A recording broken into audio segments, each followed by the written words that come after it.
امام کی قرات گویا کے مقتدیوں کی قرات ہے، امام کے پیچھے قرات نہیں ہوتی.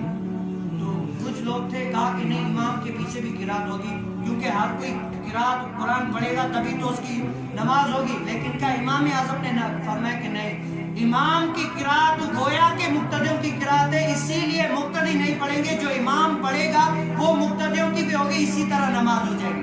لیکن کیا لوگ نہیں مانے، اپنا بڑا بڑا علماء کا ایک مجمع بنایا، سب آ گئے امام اعظم کے بارے میں مجمع کی قطار میں، کہا کہ ہم آپ سے مناظرہ کرنا چاہتے ہیں کہ امام کے پیچھے بھی قرات کرنا چاہتے ہیں. تو امام اعظم کو اللہ تعالیٰ نے پہلے ہی فہم عقل اتنی دی ہوئی تھی. امام اعظم فرماتے ہیں کہ تم ایسا کرو، اتنے لوگ ہیں، میں ان سے تو سب سے تو مناظرہ کر نہیں سکتا، اب سب میں سے تم ایک کوئی فرد چن لو جو تمہارا، جو تم کہو گے وہ یہی کہے گا، یعنی تمہارا کہنا اس کا کہنا ہوگا.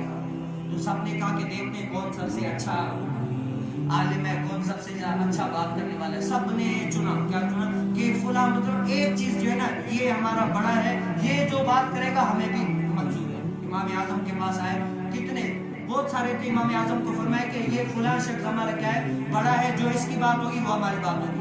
امام اعظم کا پکی بات ہے، جو اس کی بات ہوگی وہ تمہاری بات ہوگی، کہ ہاں یہ یہی ہے. تو امام اعظم نے فرمایا پھر تو مناظرہ ختم ہو گیا. کیا ہو گیا؟ پھر تو مناظرہ ہی ختم ہو گیا.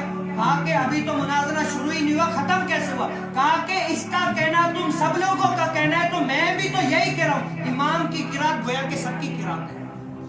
کیا ہے؟ امام کی قرات گویا کہ سب کی قرات ہے. وہ عقل دیکھ کر حیران رہ گئے کہ